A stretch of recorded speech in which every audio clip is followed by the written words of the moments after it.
Hello students, welcome to this lecture on the logical effort and the ring oscillator.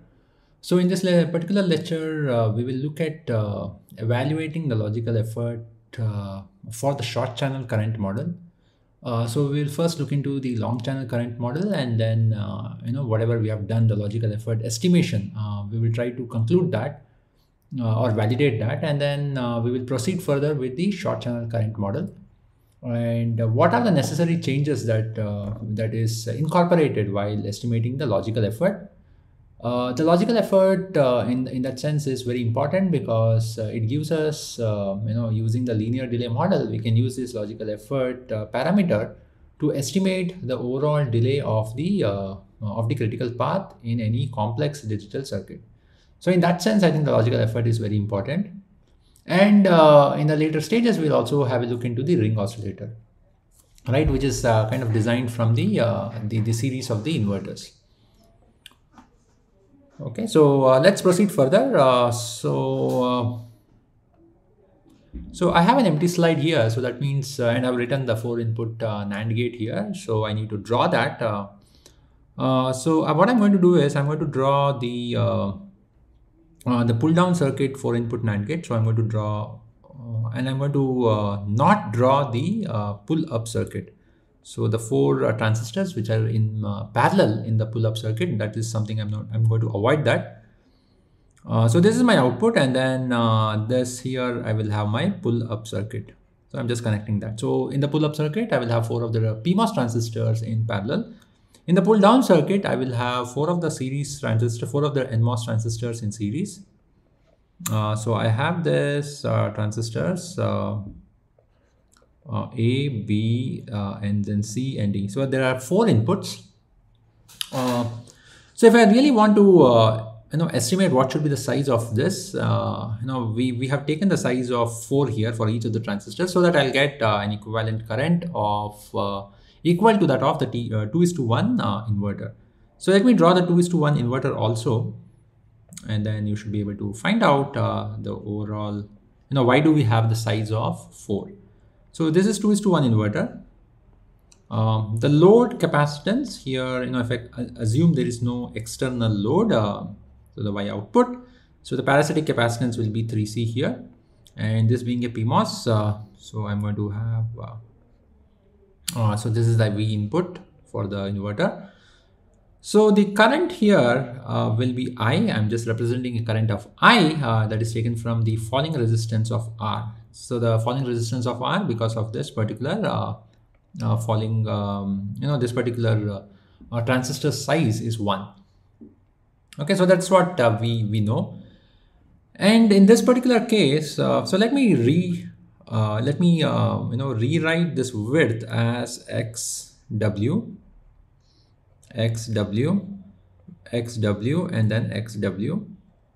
And I'm writing this XW, that means that, this the W1W is the unit NMOS transistor width, and X times the W means X times X is a scaling factor multiplied by whatever width we have for a unit NMOS transistor. So I will have XW here, XW here, XW here, and XW here.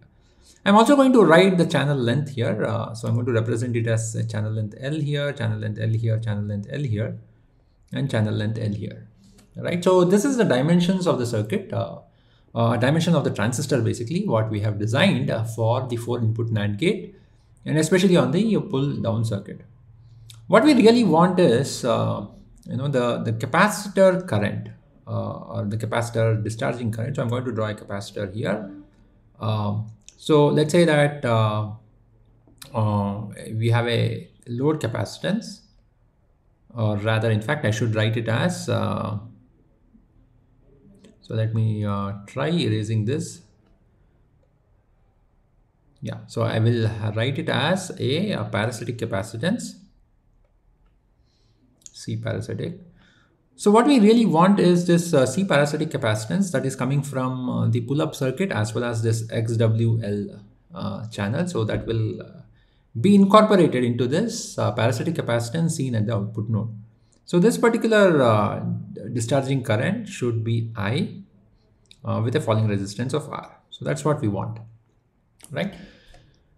And if you look into this, this four series transistors, I can also conclude this as equivalent to one series transistor connected to the Y node, right? Just to estimate the falling resistance or to estimate the falling current, discharging current, I can make it an equivalent single transistor with NL channel length, right? Keeping the same width of XW, right? Equivalent to N times the channel length. So if I consider each of this resistance, each of this channel resistance, the equivalent of the four transistors, I can rewrite it in the terms of a single transistors having the channel length of NL. All right. So the current for this particular transistors I can equate, or I can express this using a long channel, and I can take whatever the saturation current or the linear current. This should be equated to the current here of the inverter, which is 2:1, right? So this particular current, and this I current, which is nothing but the long channel current coming from the four series transistors, which I've made it equivalent to a single transistors of having the same width, and then the N times, or the 4 times the channel length. So I've written here N, which is nothing but N is equal to 4 here, right? So if there are N transistors, I can have it as NN. So this current coming from the 4 series transistors, we should equate it to the inverter, 2:1 inverter. In this case, the current is I here. So if I equate it, then I should be able to find this X value as nothing but 4. Right? So that's how we have arrived at the logical effort of the parasitics, normalized parasitic factor, where we have ensured that the current, the output current or the capacitor discharging or the charging current, which is nothing but the output current of any gate circuit, made it equivalent to that of the current, output current of the 2:1 inverter. And that's how we have identified the sizes, and that's how we have calculated the logical effort or the normalized parasitic factor. Right, so this is how we have arrived the value of X, and this is how, for a 4-input NAND gate we said that the X is equal to 4. For a 2-input NAND gate, the X value is 2, and then so on. Hope this is clear. Moving ahead. So what we really now have is, I'm just trying to summarize in this particular slide, is this XW value and XW value if we have an N series transistors. So right, in the form of an N input NAND gate. So if I take out the pull down circuit, I will have N series transistors of the size XW, L, XW, L. So the channel length doesn't change. Mostly, in most of our digital circuit, we will keep the channel length to the lowest possible and the feasible fabrication level, which is the channel length, single channel length. Right. So what we can change is only the width, and if I have XW width, I can equate it to XW, NL, and if I want to find out what is this current here, so I can use the long channel current expression, I've used the saturation current. So it will be nothing but beta times divided by 2, and the W, the W is scaled by X. So I will have XW. So this beta is for a unit NMOS transistors. So this beta is nothing but mu C oxide W by L for a unit NMOS transistor. So if I am scaling this by X times, the width by X times, so I should have multiplied by X. And if I am scaling this channel length by N times, I will have N into L. Right, so that's what I have, beta by 2, X multiplied by X, and then in the denominator multiplied by N into VDD minus VD the whole square. Right, so that's what the input here is, VDD minus, so if I have input here, VDD minus VD the whole square. So this will be my current. This current has to be equated with that of the W, L. So in a 2:1 inverter, I will have 1 width, the channel length of L. So I will have beta by 2 into VDD minus VD the whole square. So this one I have to equate it to this so that I'll be able to find out X value, which is nothing but turns out to be N. Right? In a long channel model, it becomes a linear proportion. So for a 4 series transistor, so for a 4 input NAND gate, X value turns out to be 4. For a 2 input NAND gate, the X value turns out to be 2. For a 3 input NAND gate, it turns out to be the value of 3. Right? So this is how we get, if you use a long channel model, we will get a linear relationship between the width, the scaling of the width with that of the number of transistors that are in series. Again, hope this is clear. Right. Now, how does it, what is the difference between the short channel model if you use a short channel current model? So let's write down the current equation of the short channel. So I'm going to write down the saturation current. It was much simpler. Saturation current for the short channel.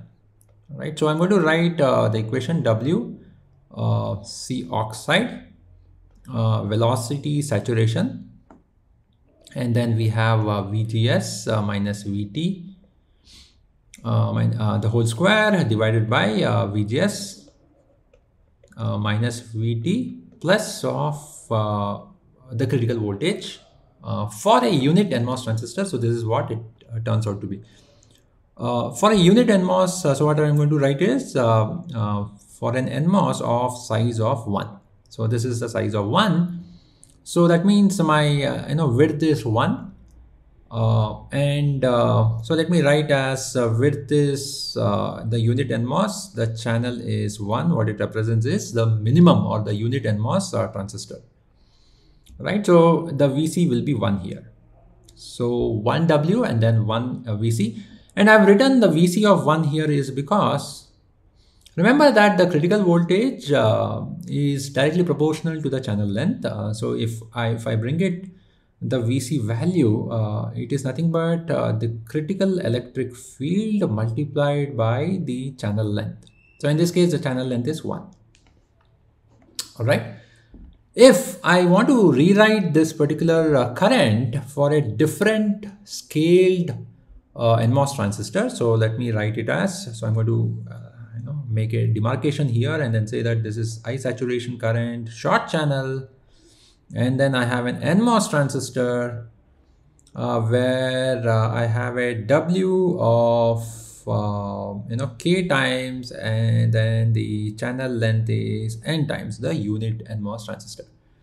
So in that case, I will have the same current equation, W C oxide velocity saturation, and then I have this VGS minus VT the whole square, and then divided by VGS minus VT plus VC, right? And I need to accommodate something else because now the width is scaled by K times, so I'm going to write it as KW, and then the channel is scaled by N times, so I'm going to write it as NVC, right? Where VC is for the unit NMOS transistor, and then W is for the unit NMOS transistor for the short channel.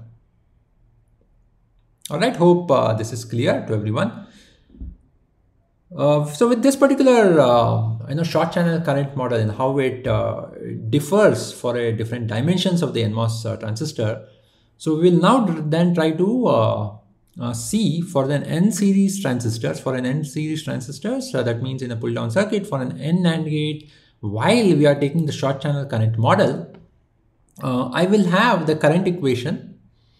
So this represents the equivalent transistor coming from the N series transistors which are put in the pull down circuit of the same dimensions of XW. So very, very similar to our long channel current model where we had N such series of transistors, and then we made it equivalent to one transistor of XW and NL. So the channel length is increased by NL and XW. We will have this particular current. So this is the current here, IDS XW. That's what I've written, the current here, where W is accommodated here into the X size, right? So W stands for 1 unit transistor, and X is the scaling factor, right? So W is for the 1 unit NMOS, and then X is the scaling factor. right? And then here I have written it as the critical voltage. So let me use a different marker. So W CN or VCNL. So what it represents is the critical voltage for the N times the channel length, right? And if I consider a 2:1 inverter where I have one, the scaling is 1 here, and then the scaling is 1 here for the channel length. So I will get a inverter current as W. So the scaling is anyways 1 here. So don't have to worry here. So 1 W and then VC of L where the scaling is actually 1 here. All right. So these two currents has to match. So what I've done is taken the ratio of these two currents should be equal to nothing but 1. And if I do that, so this W and then this W in a ratio will get cancelled, C oxide will get cancelled, V saturation will get cancelled, VGS minus VT the whole square will get cancelled, and then in the denominator I have VGS minus VT plus VCNL and then VGS minus VT plus VCL. So it turns out that we will have, this particular denominator factor will go into the numerator, and then I'll retain this X value. So this is what we have. The X value is retained, and then VGS minus VT plus VC of L is coming from this particular denominator divided by this VGS minus VT plus VC L, which is nothing but VC of the unit NMOS transistor multiplied by N. Right? Hope you have understood this. Going forward, so what we have seen is we have if N is equal to 3 here, it will get the equivalent transistor which we can make is XW comma NL will be nothing but 3L. And if I equate the currents, so that I need to find out the X value here, turns out to be VGS minus VT plus N into VC of L divided by VGS minus VT plus VC of L. So if I put the critical voltage values for a unit NMOS transistor, it is nothing but so this is nothing but 1.04 multiplied by N. This is nothing but 1.04 multiplied by 1, right? So N here, and so this will turn out to be 0.7 plus N into 1.04 divided by 1.74. So X is now as a function of N, right? It is a function of N and it is not equal to N. So in a long channel current model, what we had seen was X was equated to N, because both these terms, both these currents will be nothing but X divided by N here will be equated to the inverter's current. So both the currents values will be, in this particular current value X, it will be nothing but the inverter's current, which will be scaled by X by N times in the long channel current model. Whereas in the short channel current model, it is not the, it will not get scaled, it will not get scaled to X by N times. Rather, it will have some component in the denominator and then the numerator. So in that sense, it is slightly different. So X will now be, 2.18 if I put the value of for the 3 input NAND gate. So for N is equal to 3, I will have the X value as 2.18 and not as 3. All right. Hope this is, clear. So for a 3 input NAND gate, I will have X is equal to 2.18, which is in fact better, because if I use the long channel current model, it will give me the X value of 3. Having an X value of 3, what it means is that in the input side, the gate capacitance is 2 plus 3, which will be 5. So if this 3 input NAND gate is kind of loaded, this is loaded at the output stage to the first stage any circuit, then it has to drive the 5C capacitance. Whereas the short channel current model gives us a value of 2.18 on the pull down side. So the overall capacitance here, so if I connect this to as one input, so the overall capacitance here is 4.18, which is much lower, which is lower than that of the 5C. So that means the overall delay will be slightly less than when I use it and then when I estimate it using the long channel current model. So, for the logical effort now turns out to be nothing but 2.18 plus 2 divided by 3, that is of the 2:1 inverter's input gate capacitance. This is for the 3 input NAND gate. In the short channel model, I'll get 4.18 divided by 3. right? So that's what I have, 4.18 divided by 3 and then 5 by 3 using the long channel. So the short channel logical effort is always less than that of the long channel, the logical effort for estimated from the long channel current model, right? So this is something we had seen for the pull down circuit, especially for the 3-input NAND gate, right?